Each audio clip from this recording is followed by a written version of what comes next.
Mari kita lanjutkan cerita sebelumnya. Bab 835. Roni, sepertinya kamu sudah lupa dengan mamamu ini setelah mempunyai istri baru. Dulu kamu nggak pernah begini. Kamu sudah tergoda oleh siluman serigala itu, hingga nggak menginginkan mamamu lagi. Nasibku sial sekali hingga mendapatkan menantu seperti siluman serigala itu. Odelina, mama benar-benar menyesal. Sekarang mama sadar, mama salah, bagaimanapun kamu tetap lebih baik. Kamu bisa memasak, mengurus pekerjaan rumah, memperlakukanku dengan baik, dan membawa rezeki ke keluarga ini. Ketika kamu masih ada di rumah, karir Roni terus meningkat, rezeki terus berdatangan, kita sekeluarga melewati hari-hari yang bahagia. Begitu kamu pergi, pekerjaan Roni langsung berantakan, pemasukan di rumah kita berkurang drastis, bahkan Sela dan suaminya juga kehilangan pekerjaan. Bahkan aku, orang tua ini juga diintimidasi oleh putra dan menantunya sendiri setiap hari. Aku benar-benar menyesal, sangat menyesal. Ibu Roni menangis sambil menuduh putranya tidak berbakti sambil mengingat kembali ketika mereka bersama Odelina, mereka semua melewati hari-hari yang bahagia. Akan tetapi Ibu Roni tidak meneteskan air mata sedikit pun, sehingga itu semua terdengar seperti sebuah lolongan yang memilukan. Menyesal, Ibu Roni saat ini benar-benar sangat menyesal, jangankan Ibu Roni, bahkan Sela sendiri yang mempunyai karakter seperti itu, ikut menyesal. Seharusnya mereka semua berpikir matang serta membandingkan Odelina dan Yeni baik-baik terlebih dahulu. Sebelumnya mereka merasa Odelina tidak berguna, sehingga memaksa Roni dan Odelina berpisah. Namun setelah Roni dan Yeni bersama, barulah mereka sadar bahwa Yeni bukanlah perempuan sederhana. Begitu Yeni merasa tersinggung, perempuan itu langsung membalaskan semua penghinaan yang diterimanya dan membuat Sela mengamuk. Ketika Ibu Roni berusaha membela putrinya, Yeni malah membentak mertuanya dan menyuruh mertuanya untuk tinggal bersama putrinya, menyuruh agar putrinya merawat dirinya kelak ketika tua nanti, karena Ibu Roni pilih kasih terhadap putri kandungnya dan mempersulit menantu perempuannya. Ketika masih sehat dan bisa bergerak, meminta putra kandungnya dan menantunya untuk bisa membantu putrinya. Bahkan menggunakan kekayaan putranya untuk memanjakan putri kandungnya itu. Ketika sudah sakit dan tidak bisa bergerak, menuntut putra dan menantunya untuk bisa merawatnya di hari tua. Mimpi. Yeni sudah mengatakannya secara terus terang, kalau kedua mertuanya ini masih begitu pilih kasih, terus-menerus memihak kepada Sela, maka dirinya tidak akan memedulikan lagi kedua orang tua itu. Mengenai Roni mau berbuat apa kepada orang tuanya, itu bukan urusan Yeni, bagaimanapun dirinya bukanlah putri kandung dari mereka berdua. Kedua mertuanya itu tidak pernah membesarkannya, Yeni tidak punya kewajiban untuk melayani mereka berdua. Ucapan Yeni ini membuat kedua orang tua Roni sangat marah hingga hampir berpulang ke sisi Tuhan. Ma, sudah jangan berteriak lagi. Urusan pekerjaanku di luar sangat nggak lancar, pulang ke rumah ingin tenang. Kalian setiap hari bertengkar, Mama menyesal juga apa gunanya. Aku sudah bercerai dengan Odelina, hari ini aku dan Yeni sudah mendapatkan sertifikat pernikahan, kedepannya, Yeni adalah menantumu, ucap Roni mencoba menghentikan lolongan ibunya. Lalu Roni berkata dengan marah, ketika Odelina masih menjadi istriku, Mama dan kakak setiap hari menjelek-jelekkan Odelina di depanku. Kalian bilang Odelina sungguh nggak berguna, setiap hari hanya bisa menghabiskan uang, nggak bisa mencari uang. Setiap hari di rumah bersama anak, nggak melakukan apa-apa. Kalian bilang Odelina berasal dari keluarga berantakan, hingga mengajak adiknya untuk tinggal bersama. Kedua bersaudara itu sudah saling bergantung satu sama lain selama belasan tahun. Sebelum menikah, Odelina nggak meminta apapun sebagai mahar pernikahan kepada keluarga kita. Satu-satu yang dimintanya hanyalah agar Olivia bisa tinggal bersama sampai dia menikah kelak. Mama dan kakak terus berbicara di belakang, kalian bilang Olivia sudah besar, sudah mempunyai pekerjaan dan bisa menyewa rumah sendiri, tapi tetap ingin tinggal bersama kita untuk menumpang makan dan tempat tinggal gratis. Saat itu, Olivia masih memberikan kita 4 juta setiap bulan sebagai biaya hidup. Kakakku di sini tinggal lebih dari 2 bulan, tapi nggak ada sepeser pun yang keluar. Ketika Papa dan Mama Odelina meninggal, Olivia baru berumur berapa tahun? Gadis baru berusia 10 tahun, bersandar dan sedikit manja kepada satu-satunya kakak perempuan yang dimilikinya, memangnya kenapa? Kedua bersaudara yang saling bergantung satu sama lain dan gak rela untuk berpisah, kenapa bisa menjadi menumpang makan dan tinggal gratis? Semua itu adalah hal yang aku sudah setujui ketika menikah dengan Odelina. Kalau bukan karena Olivia yang gak bisa tenang melihat kakaknya dan ingin membantu meringankan sedikit pekerjaan rumah kakaknya, mengurangi kelelahan yang ditanggung oleh kakaknya, apa kalian pikir dia mau tetap tinggal di sini dan terus melihat muka kalian? Ma, yang benar Mama seharusnya memarahi diri Mama sendiri. Kalau bukan karena Mama dan kakak yang terus-menerus mengeluh soal Odelina dan adiknya, mana mungkin aku tiap hari akan bertengkar dengannya. Bertengkar setiap hari membuat perasaan aku dan Odelina semakin memudar hingga aku akhirnya mencari kebahagiaan lain di luar. Sekarang Mama menyesal karena baru mengetahui bahwa suami Olivia adalah Direktur Utama Aditama Group. Tante dari Odelina dan Olivia ternyata adalah nenek keluarga Sanjaya, benar, kan? Sekalipun Mama menyesal, Mama tetap harus menerima semua hal ini, karena perceraian aku dan Odelina sebagian besar berkat jasa Mama. Sekarang bagaimanapun Yeni, dia adalah menantumu, kalau Mama nanti ingin putra dan menantumu merawat Mama di hari tua nanti, maka perlakukan Yeni dengan lebih baik. Dia bukanlah anak kandung Mama, Yeni nggak berhutang apapun sama Mama. Kalau kamu nggak baik dulu terhadap dia, atas dasar apa dia berbuat baik sama kamu? Mama Roni, bab 836. Ma, jangan selalu bercerita pada Odelina. Kita nggak seharusnya memberitahu orang luar tentang masalah keluarga kita. Mama sudah tua, tapi masih nggak tahu hal ini. Memangnya kalau Mama bercerita pada Odelina, dia akan simpati pada Mama. Dia hanya akan senang mendengarnya, ujar Roni, mengungkapkan semua unek-unek di hatinya sekaligus. Perkataannya itu membuat raut muka Rita menjadi masam. Namun, Rita tidak bisa mengatakan apa-apa. Ma, pikirkanlah baik-baik. Roni berbalik badan dan berjalan pergi setelah mengatakan itu. Kamu mau pergi kemana? Tanya Rita cepat-cepat ketika melihat putranya akan pergi. Mama menginjak-injak bunga yang mau kuberikan pada istriku. Aku mau keluar untuk membelinya lagi. Rita terdiam. Roni pergi tanpa menoleh ke belakang, keluar dan membeli seikat karangan bunga lagi untuk Yeni. Ketika dia kembali lagi, dia melihat ibunya masih duduk di sofa sambil menangis terseduh-seduh. Dia sangat kesal dan tidak mau berbicara dengan ibunya lagi, lalu membawa karangan bunga yang dia beli masuk ke kamar. Yeni sedang berbaring di tempat tidur, menonton video di ponselnya sambil tertawa. Melihat Roni masuk membawa karangan bunga, Yeni meletakkan ponselnya, turun dari tempat tidur dan berjalan ke arah Roni. Sayang, kamu sudah pulang. Yeni sebenarnya mendengar apa yang dikatakan Roni ketika menegur ibu mertuanya di ruang tamu tadi dari balik pintu. Yeni sangat senang suaminya membelanya. Sayang, bunga ini untukmu. Hari ini adalah hari pernikahan kita, ujar Roni. Dia juga mengeluarkan sebuah kotak kecil dan mengeluarkan cincin emas dari dalamnya. Ini untukmu. Yeni mengambil karangan bunga itu, mengulurkan tangannya dan membiarkan Roni memasangkan cincin itu di jari tangannya. Dia berkata dengan suara manja, kita masih harus mendekorasi rumah pengantin kita, jadi kita harus hemat. Untuk orang tuaku, kita hanya perlu mengeluarkan uang pesta dan uang mahar sedikit. Sekadar mengikuti prosedur saja. Seperti yang Roni katakan, kalau mereka memberi orang tua Yeni uang mahar 1 miliaran lebih, Yeni juga tidak akan mendapatkan uang itu. Jadinya kedua kakaknya yang mendapatkannya. Untuk apa? Pemikiran Yeni berubah. Sebelum mengurus buku nikah dengan Roni, seberapa banyak pun uang mahar yang orang tuanya inginkan, dia selalu membujuk Roni untuk mengabulkan keinginan orang tuanya. Setelah menikah, mereka sudah menjadi suami istri. Dia merasa semua milik Roni adalah miliknya juga. Jadi, dia tidak ingin memberikan begitu banyak uang untuk orang tuanya untuk membantu kakak-kakaknya. Lagi pula, dia dan Roni juga sudah menikah. Orang tuanya tidak bisa mengancamnya lagi. Yeni tidak ingin menghidupi kakak-kakaknya.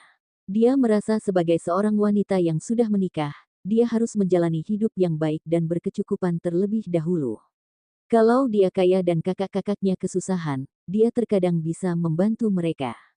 Namun, dia tidak mungkin menggunakan uang dari keluarganya sendiri yang pas-pasan ini untuk mensponsori keluarga kakak-kakaknya. Bab 837. Mendengar perkataan Yeni, Roni memeluk istrinya itu, menundukkan kepala dan mencium wajahnya. sayang, terima kasih atas pengertiannya. Kita ini suami istri. Aku hanya ingin kehidupan kita lebih baik daripada kehidupanmu dengan Odelina dulu. Roni membeku sejenak ketika Yeni mengungkit Odelina. Namun, dia tidak mengatakan apa-apa dan langsung menggendong Yeni ke tempat tidur. Malam itu berlalu dengan indah. Di sisi lain, di villa di puncak gunung, Olivia berjalan beberapa putaran di luar, dan baru masuk ke rumah ketika kakinya lelah. Stefan mengikutinya diam-diam. Setiap kali Stefan ingin berbicara dengan Olivia, wanita itu selalu berkata, "Stefan tukang tipu, menjauhlah dariku. Aku nggak ingin berbicara padamu sekarang." Itu membuat Stefan merasa tidak berdaya, jadi dia hanya bisa mengikuti wanita itu diam-diam. Saat mereka kembali ke dalam rumah, baterai ponsel Olivia sudah terisi penuh. Dia mencabut charger, mengambil ponselnya dan melihat ada banyak panggilan tidak terjawab, pesan teks dan chat di WhatsApp. Pesan teks, "Stefan tukang tipu, chargernya aku taruh di sini. Kamu ambil sendiri," ujar Olivia dengan dingin, meletakkan charger tersebut di atas meja ruang tamu, lalu membawa ponselnya naik ke atas. "Olive." Stefan memanggil namanya dengan suara rendah. Seruan yang panjang itu terdengar agak menyedihkan. Olivia berlagak tidak mendengar dan langsung naik ke atas. Stefan bergegas mengikuti wanita itu. Tentu saja, Olivia tidak masuk ke kamar mereka berdua. Dia masuk ke kamar tamu dan menguncinya dari dalam, sehingga Stefan tidak bisa membukanya meskipun punya kunci cadangan. Stefan berdiri di luar dan tidak bisa masuk. Dia mengetuk pintu dan berkata dengan nada lembut, "Olive, apa kamu masih marah? Katakan padaku, apa yang kamu ingin aku lakukan, supaya kamu bisa nggak marah lagi dan mau bicara denganku." Petik 2. Dia tidak tahan dengan ketidakpedulian dan sikap dingin wanita itu. Dia tidak tahan dipanggil Stefan tukang tipu sepanjang waktu. Namun, dia juga tidak sanggup menghadapi respons yang terlalu berapi-api. Stefan benar-benar tidak tahu apa yang harus dia perbuat. Kalau dia meminta bantuan Reiki, pria itu pasti akan bilang dia mau menenangkan diri dulu, lalu memberitahunya kalau kepikiran caranya. Untuk apa Reiki menenangkan diri? Olivia tidak memedulikan Stefan. Dia duduk di sofa kamar, membuka ponselnya, dan memeriksa semua panggilan tidak terjawab. Selain Junia, ada telepon dari anggota keluarga Aditama juga. Dia membuka WhatsApp dan melihat ada chat dari kakaknya dan Junia. Pesan dari teman-teman juga banyak di WhatsApp. Tidak perlu dibaca juga tahu, keluarga Stefan yang meminta bantuan orang-orang, supaya mereka bisa membicarakan yang baik-baik tentang Stefan. Olivia berpikir dengan sedih, apa yang bisa dibicarakan? Seluruh keluarga pria itu berbohong padanya. Bab 838. Jangan kira dia hanya marah pada Stefan. Dia juga marah pada semua anggota keluarga Aditama. Olivia membalas pesan kakaknya, lalu menelepon Junia. "Olivia." Junia dengan cepat mengangkat teleponnya dan berkata, "Olivia, bagaimana denganmu sekarang? Ponselmu mati seharian siang tadi. Aku menelepon ratusan kali, tapi selalu nggak aktif. Malam ini teleponnya masuk, tapi kamu nggak angkat telepon." Olivia berpura-pura terdengar gembira di depan temannya. Dia berkata, "Ponselku nggak ada baterai, jadi mati, makanya kalian nggak bisa menghubungiku. Lalu, aku meminjam charger pada Stefan tukang tipu itu. Bateraiku baru terisi penuh sekarang." Junia bisa mendengar kemarahan dalam suara Olivia, dan tahu temannya masih marah. Namun, memang tidak mudah mau memaafkan begitu saja. Dia sudah dibohongi suaminya begitu sama. Ternyata nggak ada baterai. Aku sampai takut tadi. Apa kamu baik-baik saja? Olivia terdiam beberapa saat, lalu tersenyum pahit dan berkata, "Aku ingin bilang aku baik-baik saja, tapi itu bohong. Aku nggak baik-baik saja. Aku sangat nggak baik-baik saja. Junia, aku telah kehilangan kebebasanku. Pria berengska itu nggak memperbolehkanku meninggalkan villa satu langkah pun. Kakakku datang dan ingin membawaku pulang, tapi dia nggak mengizinkannya." Junia berkata, Dia agak agresif. Dia menelepon Reiki dan bilang dia membuatmu pingsan." Ketika Junia mengungkit tentang itu, Olivia langsung marah. Dia berkata dengan sedih, "Jelas-jelas aku marah karena dia salah, tapi dia nggak memperbolehkan aku marah. Aku ingin menenangkan diri, tapi dia malah membuatku pingsan. Untung saja leher belakangku nggak patah dia buat. Kenapa aku bisa menikah dengan pria seperti ini, sih? Ini semua karena nenek. Nenek sudah berbohong padaku dari awal sampai akhir. Dia seharusnya memberitahuku siapa dirinya saat itu juga. Aku lebih baik membayar orang untuk berpura-pura sebagai suamiku di depan kakakku, daripada menikah dengan Stefan. Satu keluarganya adalah pembohong. Mereka telah menipuku. Aku nggak akan memaafkannya. Untuk beberapa waktu ini, jangan harap aku akan memaafkannya. Aku menikah dengannya, kami terlalu berbeda. Aku ingin bercerai. Aku bahkan sudah membuat surat cerainya dan nggak menginginkan apapun darinya, tapi dia nggak setuju bercerai dan merobek surat cerai itu. Alasan Olivia membuat surat cerai itu adalah, yang pertama, dia sangat marah ketika tahu dia dibohongi. Kedua, dia merasa tidak pantas bersanding dengan Stefan. Baik Junia maupun Amelia selalu bilang padanya bahwa mereka harus menikah dengan orang yang sederajat, memiliki latar belakang keluarga yang mirip dan berasal dari kalangan yang sama. Dengan begitu, mereka akan lebih mudah berkomunikasi dengan pasangan mereka. Orang yang berasal dari kalangan berbeda memiliki kebiasaan hidup dan pengetahuan yang berbeda. Kisah Pangeran dan Cinderella hanya terjadi dalam dongeng. Selain itu, keluarga Cinderella tidak miskin. Dia berasal dari keluarga bangsawan. Dia hanya diperlakukan tidak adil oleh ibu tirinya. Olive, kamu coba bicara baik-baik padanya. Dia nggak memperbolehkan kamu meninggalkan villa satu langkah pun, bukankah itu seperti jadi tahanan? Kurasa, Pak Stefan. Panggil dia Stefan tukang tipu. Junia berkata, oke, dia Stefan tukang tipu. Dia itu terlalu mencintaimu dan takut kehilangan kamu, makanya dia jadi melakukannya sampai seperti itu. Kamu bicarakan baik-baik dengannya, lihat apa kamu bisa meyakinkannya untuk mengembalikan kebebasanmu. Stefan tukang tipu itu EQ-nya mungkin 0, atau jangan-jangan sampai minus 100-an. Pria itu masih memaksa Olivia untuk tetap berada di sisinya ketika Olivia sedang marah. Itu namanya menambah bahan bakar ke dalam api amarah temannya ini, hanya akan membuat temannya semakin jijik dan marah pada pria itu. Namun, dia teringat Stefan bahkan bisa sengaja membuat Olivia pingsan. Jadi, memaksa Olivia untuk tetap berada di dalam villa jadi terkesan sangat normal sekarang. Reiki saja ikut kesal dan tidak ingin mengangkat telepon dari pria itu setelah mengetahui apa yang pria itu lakukan. Pria itu orangnya nggak mau kalah dan keras kepala. Saat ini, aku bahkan nggak mau bicara padanya, apalagi bicara baik-baik padanya. Dia nggak bisa diajak bicara. Kalau dia nggak memperbolehkan aku keluar, aku akan membuatnya menyesal. Junia, tolong bantu aku beli 1 truk berisi ayam dan bebek besok dan minta diantar ke sini. Selain itu, bawakan juga 2 ekor anjing dan 2 ekor kucing. Kucingnya juga nggak mau kucing yang kalem, tapi yang mengeong setiap hari, yang sangat berisik. Kalau dia nggak mau membiarkanku pergi, aku akan membuat villa ini jadi nggak tenang. Dia orangnya agak gila kebersihan. Aku mau lihat dia tahan nggak kalau melihat banyak kotoran ayam di seluruh rumah setiap harinya saat pulang. Junia terdiam. Olivia memang memiliki pemikiran yang berbeda. Junia berkata dengan santai, oke, aku akan pergi ke peternakan ayam di pinggiran kota besok, lalu membeli 1 truk berisi ayam dan bebek dan mengantarnya ke sini. Kamu kirim lokasi villanya padaku. Sapi dan babi mau, enggak. Ayamnya mau yang besar atau yang kecil-kecil. Bab 839. Sapi dan babi bisa dibeli di pedesaan, tapi terlalu jauh. Enggak usah dulu, deh. Ayam sama bebeknya mau yang besar. Ayam jantan yang sudah bisa berkokok juga beli banyakan sedikit. Mereka akan berkokok saat hari mulai terang setiap harinya, dan itu pasti akan sangat bising. Junia menjawab, oke, hal ini serahkan saja padaku. Aku akan mengurusnya untukmu. Hanya saja, dia tidak tahu apa Stefan akan menyerah setelah Olivia mengubah villa besarnya itu menjadi kebun binatang.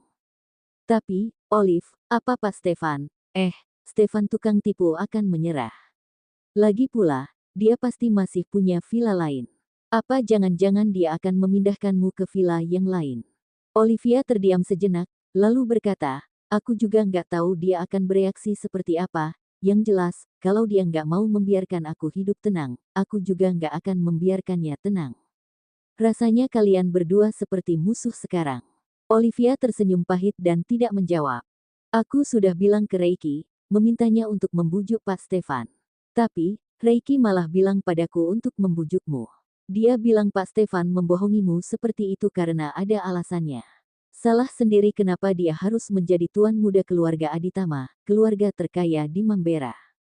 Dia takut orang menginginkan uangnya, makanya dia menyembunyikan identitasnya untuk mengetesmu. Junia berkata, aku nggak mengiyakan. Dia adalah sahabatnya Pak Stefan, jadi tentu saja dia membela pria itu. Kamu sahabatku, jadi aku harus membelamu.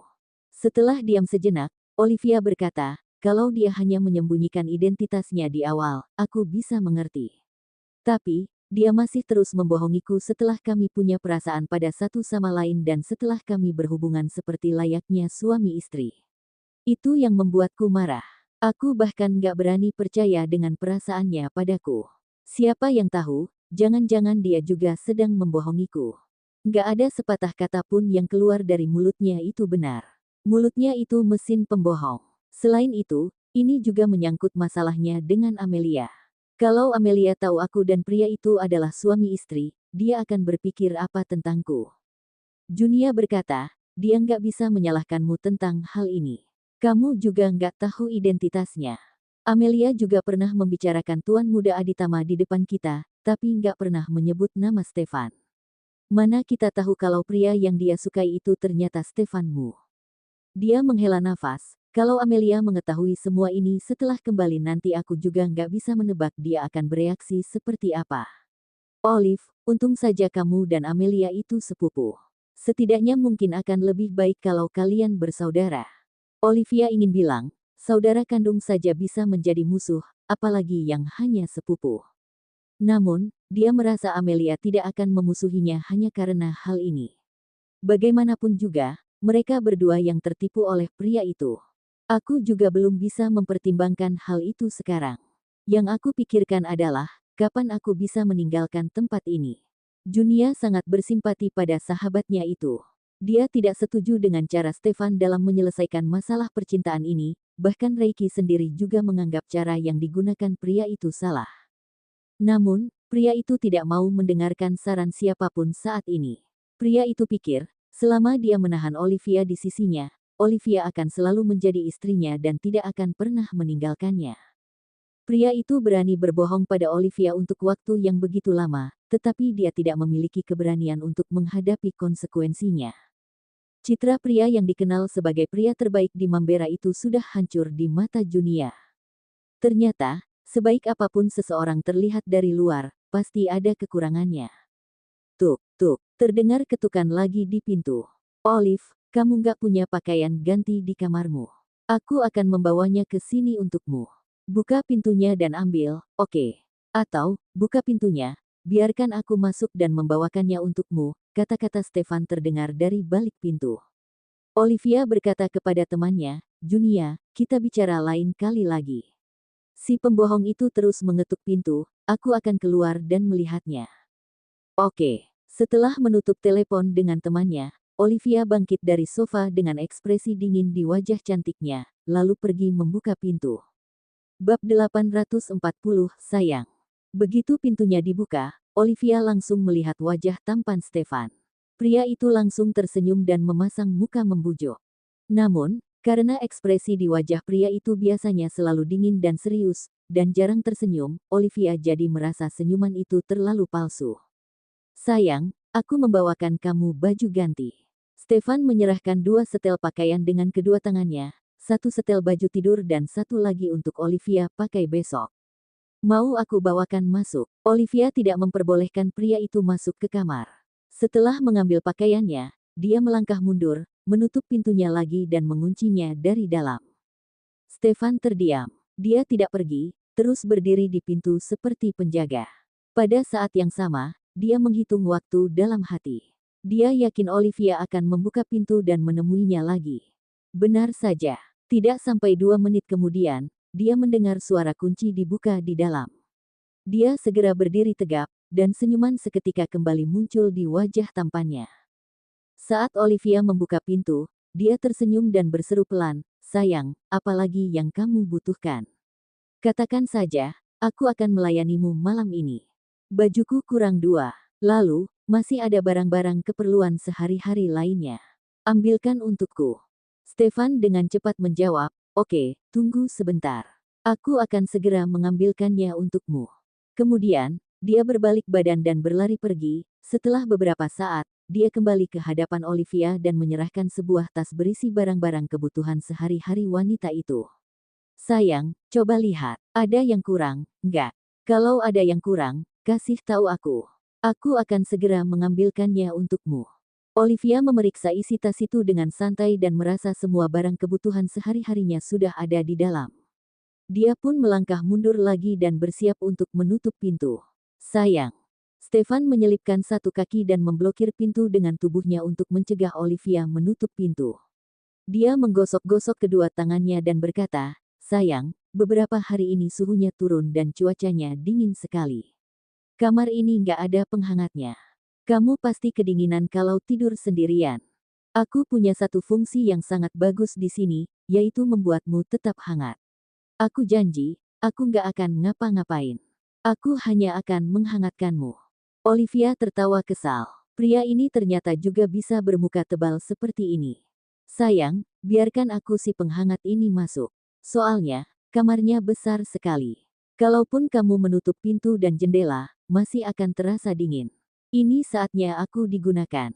Nggak perlu. Olivia memerintah, keluarkan kakimu, atau aku akan menutup pintu dan mematahkan kakimu, lalu kamu akan menjadi cacat. Aku jadi bisa merasa jijik padamu secara terang-terangan. Sayang, jangan panggil aku sayang. Aku bukan sayangmu. Aku hanya seorang wanita matre, yang menginginkan uang dan statusmu. Kalau kamu miskin dan jelek, aku nggak akan mau menikah denganmu. Stefan berkata dengan sedih, Olive, aku salah. Aku seharusnya nggak menyembunyikannya darimu sampai selama itu. Tapi, jangan mengata-ngatai diri sendiri seperti itu. Oliviaku adalah wanita terbaik di dunia. Dia satu-satunya wanita di hatiku. Pembohong, kamu nggak capek ya berbohong setiap hari? Siapa yang akan percaya padamu? Aku beritahu, ya, aku nggak percaya lagi dengan semua perkataanmu sekarang. Cerita bersambung.